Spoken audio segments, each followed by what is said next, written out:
Halo pendengar dan juga pemirsa, ketemu lagi bersama saya Arya Setia. Kali ini saya hadir menemani Anda di Deep Talk Pesta Bola Dunia 2026. Sebuah acara yang akan mengupas secara mendalam tentang hal-hal menarik seputar Piala Dunia pastinya. Nah, kalau bicara tentang Piala Dunia, khususnya bagi Anda yang sudah mengikuti berbagai edisi Piala Dunia, pasti banyak sekali memori-memori yang tertanam ya. Entah itu pemain terbaik, kemudian juara, atau juga pemain-pemain yang selalu mencuri perhatian di pentas sepak bola dunia ini. Nah, kalau bicara tentang Piala Dunia, dalam beberapa dekade terakhir ini kita tidak bisa lepas dari dua nama pemain yang luar biasa. Dari Argentina ada Lionel Messi, dari Portugal ada Cristiano Ronaldo. Nah, dengar-dengar Piala Dunia 2026 ini adalah panggung terakhir dari mereka berdua. Apakah demikian? Dan kira-kira sepeninggal mereka berdua ini, apakah Piala Dunia masih menarik atau ada pemain-pemain yang akan menggantikan ya posisi mereka berdua? Nah, untuk membahas tema ini, saya sudah kehadiran narasumber yang luar biasa. Saya hadirkan langsung dari Yogyakarta ya. Beliau adalah jurnalis senior dan juga pengamat bola yang pastinya sudah paham betul seluk-beluk seputar Piala Dunia. Ada Mas Sugeng Wahyudi. Oke, apa kabar Mas Sugeng? Baik. Sehat ya? Sehat. Salam sepak bola. Salam sepak bola. Oke, luar biasa. Mas Sugeng ini dikenal sebagai jurnalis sepak bola ya, spesialis sepak bola. Ya, kurang lebih begitu. Iya, luar biasa. Artinya sudah berapa tahun Mas Sugeng ini bergelut dengan si kulit bundar ini? Sebenarnya kalau bergelut kulit bundar sejak main bola di usia SMP ya. Kemudian saya jadi jurnalis, hobi juga tersalurkan dan alhamdulillah sampai hari ini masih meliput sepak bola. Kenapa gitu? Apa yang menarik dari sepak bola sehingga tertarik untuk terus bergaul dengan dunia itu? Lebih ke passion dari kecil. Ya? Kemudian alhamdulillah juga diberikan kerjaan yang sesuai dengan passion. Itu kan jarang-jarang ya Mas. Iya betul. Jadi, seneng ya. Kita melakukan kerjaan kemudian karena hobi dibayar kan suatu yang nikmat ya. Dan kebetulan alhamdulillah sepak bola atau jurnalis ini juga membuat saya juga keliling dunia. Dalam arti kita sempat ditugaskan untuk meliput Piala Eropa 2012 di Polandia dan Ukraina, kemudian beberapa event internasional lainnya. Jadi saya pikir ini merupakan berkah. Kita mencintai sepak bola tapi kita juga mendapatkan kerjaan dari sepak bola. Luar biasa, apalagi kalau tim yang didukung juara ya. Terus bisa meliput secara langsung gitu. Betul. Oke, ya. Yang pasti kalau bicara tentang Piala Dunia, apalagi Mas Sugeng ini kan sudah ya istilahnya pernah terjun langsung melihat tim kesayangannya bertanding gitu ya. Tapi kalau kita fokus Piala Dunia ya, memori apa yang paling ikonik ya atau yang sampai sekarang itu tidak bisa terlupakan oleh Mas Sugeng? Kalau bagi saya sih ikonik yang pertama tentu gol tangan Tuhan Maradona. Oh iya, Maradona ya. Terus yang kedua tentu saja ketika Indonesia dikasih dalam tanda kutip wabah rambut kuncung Ronaldo tuh. Oh iya, 2002 ya. Ya, ketika Korea Jepang kalau nggak salah. Jadi itu juga menjadi Piala Dunia pertama diselenggarakan oleh dua negara dan ini nanti ketika Piala Dunia 2026 ini juga menjadi yang pertama diselenggarakan di 3 negara. Ini menjadi suatu yang pertama juga dan yang pertama juga nanti diselenggarakan dengan partisipan paling banyak 48 tim. Iya, tim. Sebelumnya kan 24, kemudian 32. Pada 2013 Presiden FIFA kala itu Sepp Blatter kemudian mencoba merevolusi sepak bola terutama Piala Dunia dengan menghadirkan 48 peserta. Itu sebenarnya memberikan peluang ya bagi negara-negara yang ingin berkiprah di Piala Dunia tapi selama ini peluangnya kecil. Dengan bertambahnya peserta kan diharapkan semakin banyak peluang yang ada. Kita lihat di Piala Dunia 2026 ini juga peluang itu ternyata mampu ditangkap oleh negara-negara kecil. Salah satunya adalah Tanjung Verde. Iya betul. Tanjung Verde, Cape Verde itu. Itu negara dengan populasi hanya 500.000.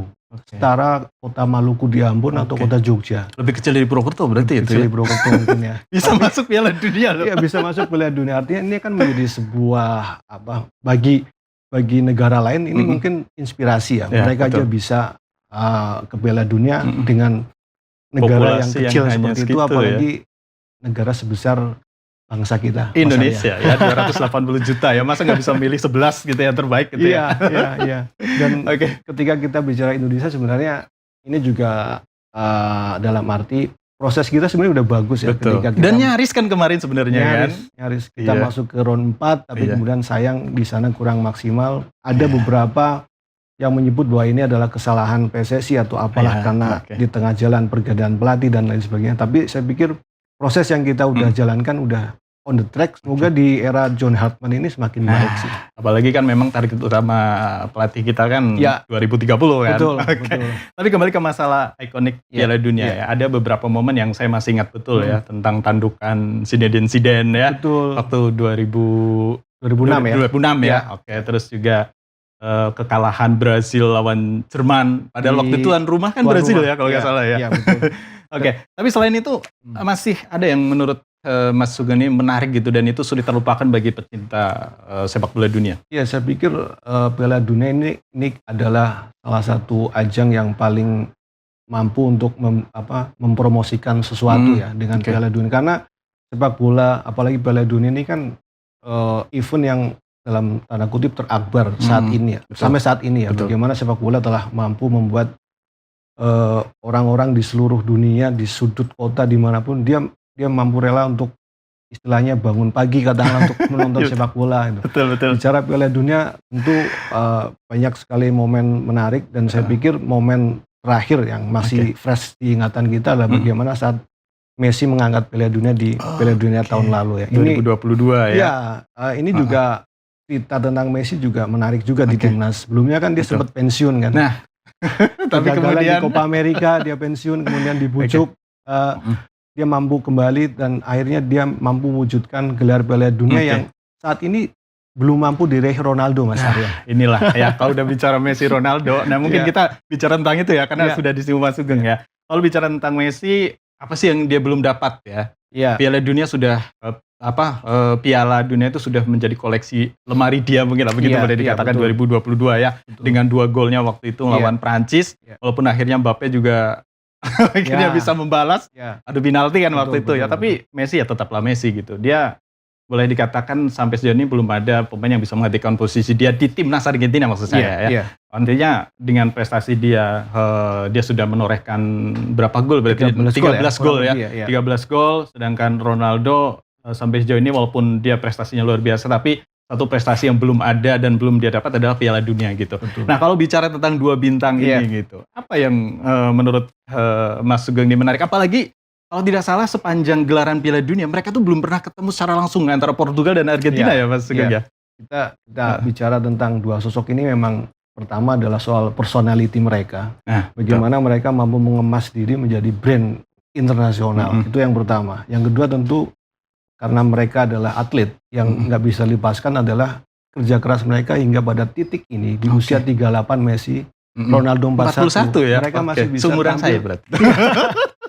Mereka masih bisa tampil di level dunia, level elit. Ini nggak mudah, apalagi tampil di Piala Dunia. Kemudian yang ketiga tentu saja bicara tentang mereka prestasi ya, Mas Arya ya. Kerja keras itu menghasilkan prestasi. Messi kita nggak usah bicara tentang Messi, lengkap sudah koleksi pialanya seperti disampaikan Mas Arya tadi. Nah, Ronaldo ini memang masih ada missing, ada puzzle yang masih harus dilengkapi oleh Ronaldo, yaitu gelar Piala Dunia. Nah, mungkin sesuai dengan tagline judul tadi adalah panggung terakhirnya Ronaldo juga, mungkin Piala Dunia juga menjadi momen yang akan dilakukan dengan sepenuh usaha keras dari Ronaldo untuk bisa meraih Piala Dunia agar nanti perdebatan tentang Messi dan Ronaldo dengan sendirinya berakhir Mas Arya. Karena selama ini kan memang yang jadi perdebatan adalah ketika Messi dapat gelar pasti Ronaldo ditanyakan. Iya, mereka banding-bandingin terus gitu ya. Tentang prestasi. Tapi ini juga akan menjadi mungkin motivasi juga bagi Ronaldo. Apalagi timnas Portugal saat ini juga dihuni oleh pemain-pemain yang saya pikir juga punya kualitas dan mentalitas untuk juara ya. Kapten MU kemarin baru saya menjadi pemain terbaik kan. Kemudian di lini tengah mereka juga ada Vitinha di PSG yang sukses ya. Besok final kan lawan Arsenal champion kan.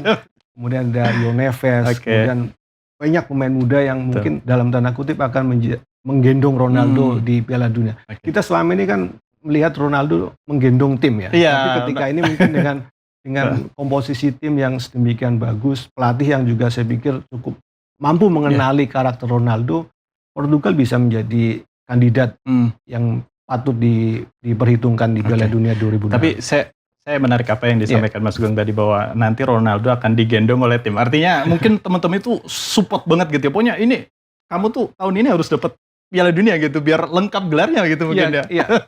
Kembali ya ingatan terlintas di 2022 lalu ketika Messi juga dalam arti mereka benar-benar dijaga oleh para pemain Argentina. Iya betul, saya ingat itu beberapa peristiwa kita ngelihat video-video, potongan video ketika Messi jalan, ketika Messi berlatih, semua seolah ingin membantu Messi untuk mewujudkan mimpi terbesarnya di sepak bola, meraih Piala Dunia. Dan ternyata memang itu terwujud dengan tim yang solid, dengan pelatih yang bagus, dan Messi juga masih punya kualitas yang memang nggak bisa diragukan. Akhirnya kombinasi itu mampu mengantarkan Argentina menjadi meraih Piala Dunia ketiganya. Iya. Walaupun sekarang Messi dan Ronaldo ini kan dia main di tim yang bukan Eropa ya, maksudnya secara standar mungkin boleh dikatakan masih di bawah Eropa lah gitu. Apakah secara kemampuan mereka berdua ini masih pantas dan masih bisa bersaing di papan atas ini untuk merebutkan Piala Dunia ini begitu? Ya, ketika pelatih masing-masing memanggil mereka, tentu pelatih dari Argentina maupun Portugal itu melihat bahwa mereka memang masih punya kualitas yang diharapkan. Kita lihat, apalagi jangan dilupakan juga bahwa keduanya adalah istilahnya ikon dari Argentina maupun Portugal saat ini. Messi adalah top skor sepanjang masa, penampil terbanyak juga bagi Argentina. Begitu juga dengan Ronaldo. Apalagi Ronaldo juga kita lihat masih sangat lapar gelar, Mas Arya. Iya, betul. Ketika dia mampu mengangkat gelar bersama Al Nassr kemarin, kita lihat bagaimana dia masih menangis. Artinya di usia yang 41 tahun dan dalam konteks bahwa pemain sepak bola udah meraih semuanya, dia masih sangat lapar gelar. Artinya motivasi itu mungkin akan dijaganya sampai Piala Dunia nanti, Mas Arya. Apalagi kan itu menjadi satu prestasi, mungkin prestasi paling tinggi seorang pemain adalah ketika berhasil meraih Piala Dunia begitu ya. Betul. Jadi motivasinya itu luar biasa. Tapi selain secara teknik kita nggak bisa lah, maksudnya kita nggak perlu meragukan mereka berdua. Tapi dari sisi senioritas gitu ya. Kira-kira antara Ronaldo dan juga Messi yang menjadi istilahnya, kalau di tim itu kan butuh seorang penyemangat gitu ya. Lebih ke Ronaldo atau ke Messi-nya? Kalau lihat dari personality, saya lihat Ronaldo lebih punya faktor itu ya, leadership. Dia betul, waktu itu event kan dia di pinggir lapangan Eropa ya. Iya, Piala Eropa, betul. Saya ingat. Portugal menjadi juara waktu itu kita lihat ketika itu Ronaldo kan cedera ya, tapi dia masih bisa membangkitkan semangat tim dari luar lapangan. Dan Messi ya mungkin ini plus dan minus dari seorang bintang ya. Ada di mana satu punya keunggulan di sini dan satu yang lain nggak punya, dan Ronaldo memiliki leadership lebih dari Messi. Saya melihatnya itu bukan berarti Messi nggak punya leadership gitu, tapi saya melihat Ronaldo lebih punya leadership dari Messi dalam konteks ini, Mas Arya. Baik. Nah, kalau bicara antar kedua tim, Argentina dan juga Portugal, yang kita tahulah kedua tim ini memiliki kualitas pemain yang mungkin kalau secara nilai 9 semua gitu ya. Tapi kalau secara peluang ya, lebih kalau melihat persaingan di grup masing-masing juga kan. Apalagi Argentina kan secara grup itu relatif lebih mudah lah. Betul. Di situ ada Aljazair kalau nggak salah. Kemudian maksudnya tim-tim yang kalau di atas kertas udah pasti kecil lah buat Argentina gitu ya. Sementara di Portugal ada Swiss kalau nggak salah ya. Itu kan salah satu tim yang lumayan bagus juga gitu ya. Iya, maksudnya kan kadang ada tim-tim yang suka mencuri perhatian yang tidak disangka, akhirnya bisa meraih prestasi yang bagus gitu. Nah, kalau dari persaingan masing-masing grup, ini seperti apa peluang dari Argentina juga dan juga Portugal ini? Kalau kita melihat bahwa Argentina di sini sebagai juara bertahan, tentu peluang atau dia lebih akan diperhitungkan ya. Sementara Portugal ini kan kandidat seperti yang lain lah, kandidat juara. Dan melihat apa yang telah dilakukan Argentina di 2022, kemudian mereka juga tidak banyak melakukan perubahan. Saya pikir tim ini juga akan menjadi tim yang cukup diperhitungkan di Piala Dunia nanti. Akan tetapi memang ada semacam mitos bahwa tim yang sudah menjadi Piala Dunia kadang susah untuk mempertahankan. Betul. Ini menarik. Karena ini entah apa, tapi memang faktanya seperti itu ya. Dan Portugal datang dengan semangat tim yang fresh, kemudian pelatih yang juga bagus, Roberto Martinez mampu membawa Portugal sampai pada titik ini dengan performa yang luar biasa selama kampanye kualifikasi gitu kan. Nah, ini juga akan menjadi tantangan tersendiri. Tapi ketika kita bicara tentang Piala Dunia, tentu kita juga tidak bisa melupakan tim-tim yang lain Mas Arya. Kita masih melihat ada Prancis di sana dengan Didier Deschamps dan Kylian Mbappe gitu kan. Kemudian ada Jerman juga yang mereka juga memanggil kembali Manuel Neuer di saat-saat terakhir. Dan ketika kita bicara tentang itu semua, maka ketika Ronaldo, Messi, Portugal, Argentina, maka kita juga akan melihat bahwa ini juga akan menjadi sebuah panggung terakhir bagi pemain-pemain yang secara usia juga udah mendekati pensiun. Di Asia kita ada Son Heung-min di Korea. Dia mungkin akan jadi Piala Dunia terakhir bagi dia juga. Kemudian masih di Inggris ada Harry Kane yang juga udah senior sekali, dan ada Modric juga ya. Ada Modric di Kroasia. Kemudian yang paling fenomenal tentu bagi Neymar ya.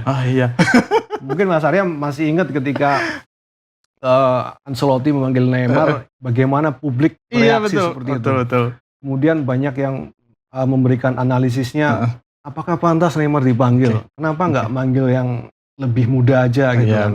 Itu sesuatu yang menarik. Tapi bagi saya, ketika pelatih sudah memutuskan itu, pasti dia punya pertimbangan tersendiri kenapa Neymar masih dipanggil. Dan publik juga mungkin tahu bahwa harus tahu juga bahwa Neymar sampai saat ini adalah pencetak gol terbanyak di Brasil, Mas Arya, melebihi Pele, melebihi Ronaldo.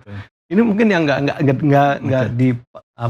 semuanya paham tentang situasi itu, dan saat ini Neymar secara fisik mungkin sudah cukup begitu kurang fit ya, artinya.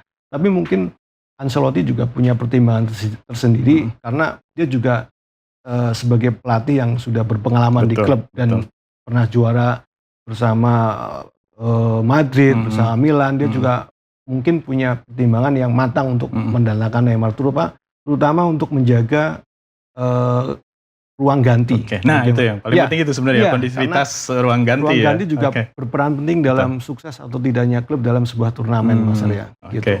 Luar biasa. Artinya kita akan menyaksikan sajian bola yang begitu luar biasa pastinya ya. Karena kalau bicara tentang Piala Dunia, itu kan pestanya sepak bola dunia. Artinya tim-tim pasti akan menampilkan penampilan yang terbaik gitu ya. Tapi kadang saya berpikir begini, selepas nanti Piala Dunia ini nggak ada Ronaldo dan juga Messi, kira-kira siapa yang menggantikan posisi mereka berdua ini? Ini kan juga sesuatu yang menarik ya.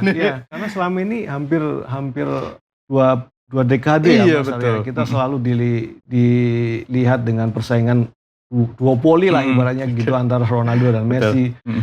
Apalagi ketika mereka pada masa prime-nya ya di Barcelona dan Madrid terutama, luar biasa persaingan mereka. Dan belakangan muncul beberapa nama-nama ya yang sangat diharapkan adalah Mbappe dan Erling Haaland. Tapi itu situasinya berbeda dengan Ronaldo dan Messi, karena Haaland kebetulan berada di timnas yang dalam tanda kutip kurang jagoan gitu Norwegia kan.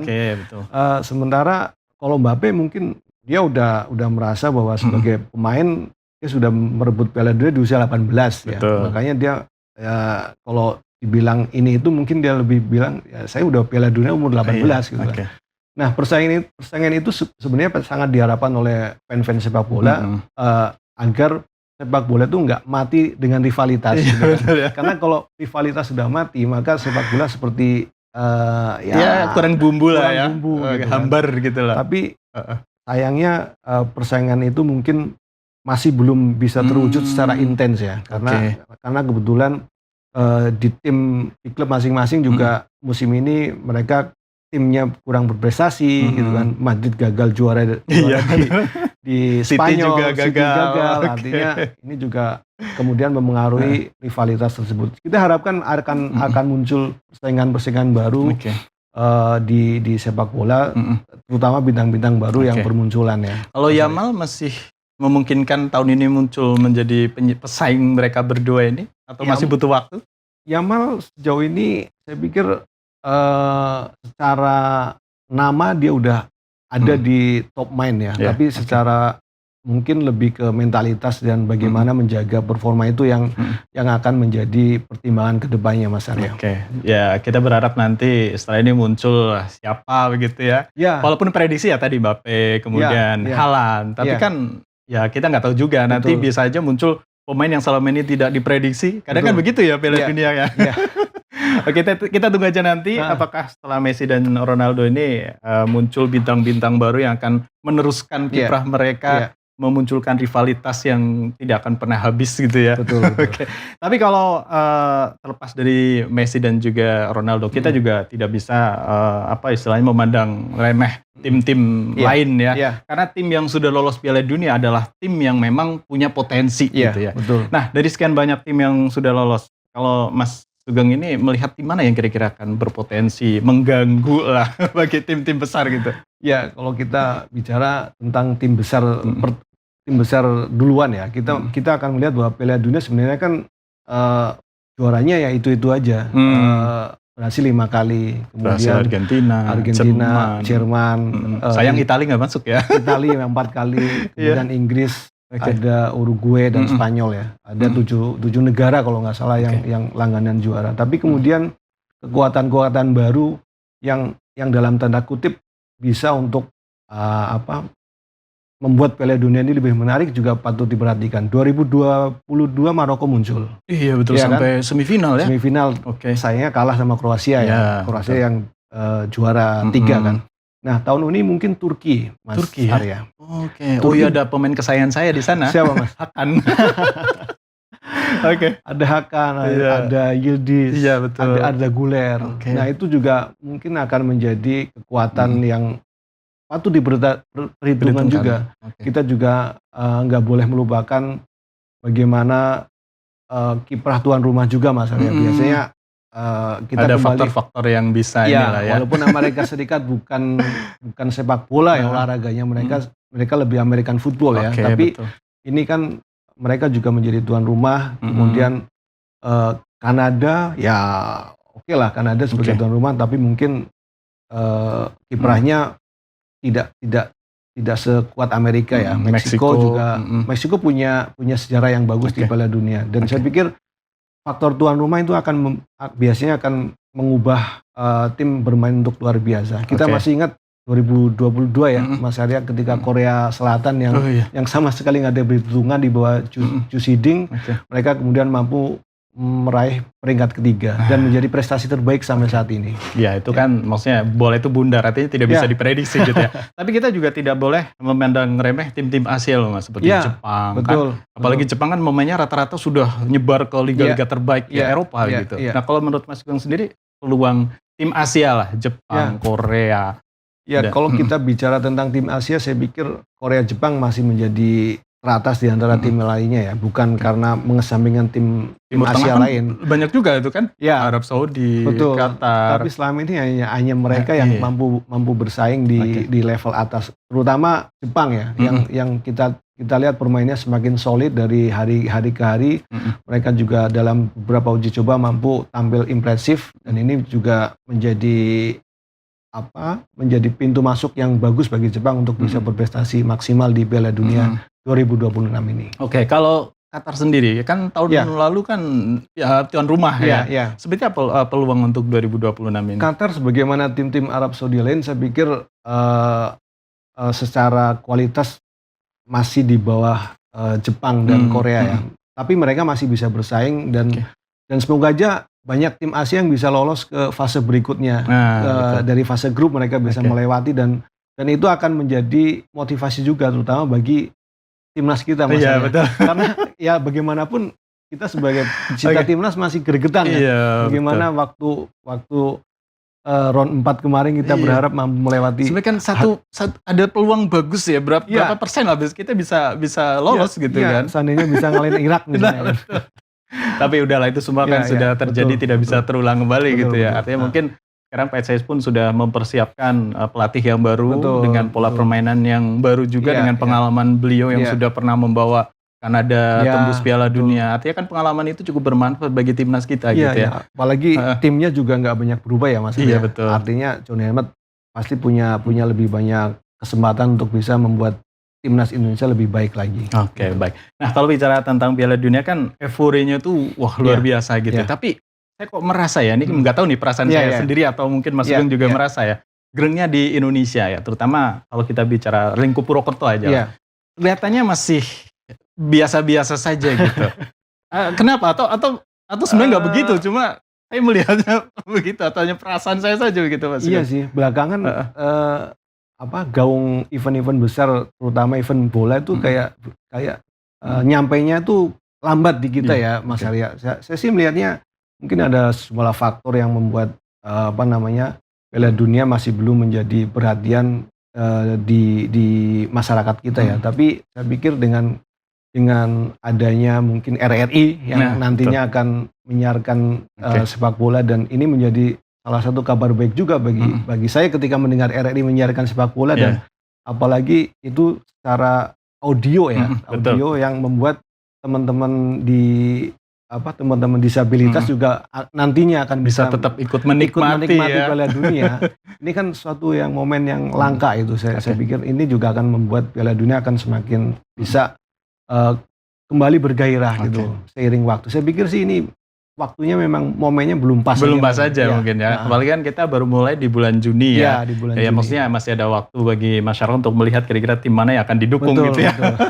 Dan atau mungkin begini Mas Sugeng, kemarin kan euforia begitu luar biasa karena kita yakin banget nih timnas kita tuh akan lolos gitu ya. Tapi kenyataan timnas kita malah hancur kan di round 4 gitu. Apakah itu juga berpengaruh terhadap antusias masyarakat kita dalam menyambut Piala Dunia ini? Itu mungkin faktor lain juga ya Mas Arya, karena waktu itu euforia ke timnas kan sedang luar biasa ketika mereka berharap bahwa kita akan lolos dengan proyek naturalisasi ini, kemudian kita dibawa ke mimpi yang round 4 itu, seolah-olah kita masih punya peluang tapi kemudian gagal. Ini memang membuat motivasi pencinta sepak bola nasional kita memang sedikit menurun, tapi saya sih melihatnya bahwa mereka masih menyimpan energi itu ketika sepak bola atau kick off itu sudah mulai dilaksanakan, Mas Arya. Apalagi kalau kita melihat sekarang kan tuan rumah 3 negara, Amerika, kemudian Meksiko dan juga Kanada. Kalau secara perbedaan waktu ini kan di sana malam, di sini pagi berarti kan.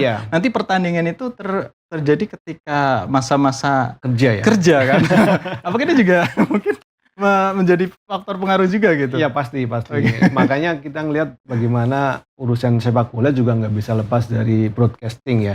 Kita kalau urusan broadcasting mungkin bisa belajar dari bagaimana Premier League sukses dengan pasar Asianya, karena mereka sangat memanjakan pasar Asia yang begitu besar dengan menggelar laga-laga big match itu di waktu prime Indonesia.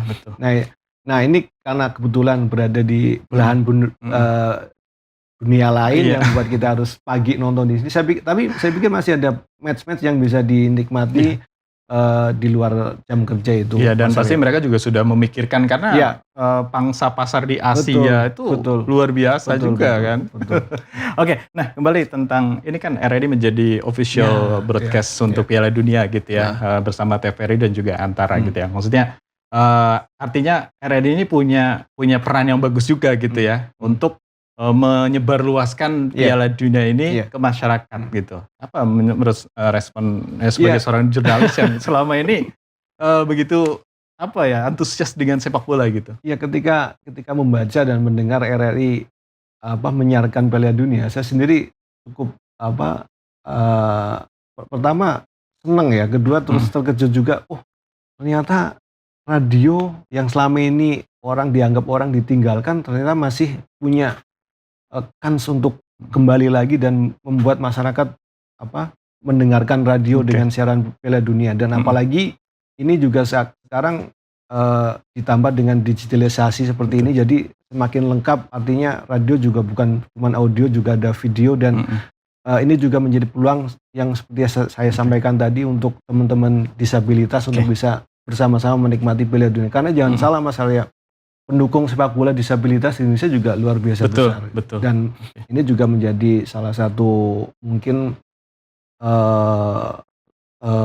imbal yang luar biasa di RRI bagi teman-teman disabilitas. Nah, makanya RRI hadir di sana kan. Kita akan memberikan kesempatan bagi teman-teman kita, saudara-saudara kita untuk ikut merasakan euforia Piala Dunia lewat suara yang akan kita hadirkan ke mereka tentu gitu ya. Suatu yang menarik sih ketika selama ini kita terbiasa melihat tontonan melalui video tapi kemudian diarahkan untuk mendengarkan, suasananya pasti akan menjadi suasana yang kalau kata anak muda sekarang vibe-nya pasti akan lain ya, akan terasa. Di dunia yang modern ini kita harus mendengarkan siaran sepak bola di radio kan suatu yang beda saya pikir. Dan masyarakat perlu mencoba itu. Pasti akan ada semacam apa ya, sesuatu yang menarik lah gitu ya. Baik Mas Sugeng, terima kasih atas waktunya luar biasa. Mas Arya. Asik sekali nih. Memang kalau bicara dengan seorang jurnalis ini waktunya nggak kerasa gitu ya. Tapi terakhir mungkin prediksi ya yang akan masuk final lah. Pokoknya 2 tim yang akan masuk final. Kita belum bicara juara lah. Kalau prediksi mungkin masih terlalu dini ya, tapi sebagai yang saya amati karena ini biasanya kalau dimainkan di Amerika itu tim yang juara nggak akan jauh-jauh dari gitu. Negara itu. Saya pikir walaupun dengan segala macam dinamika, Brasil masih punya peluang untuk masuk ke final dan dari Eropa kalau saya sih cenderung Portugal, Mas Arya. Ya. Kita tunggu aja. Kita buktikan nanti ya, Mas Sugeng ya. Iya. Baik, lagi terima kasih Mas Sugeng. Mas Arya. Ya, terima kasih juga untuk Anda pendengar dan juga pemirsa. Sampai di sini bersama kita dalam Deep Talk Pesta Bola Dunia 2026. Saya Arya Setia pamit. Sampai jumpa lagi di Deep Talk selanjutnya.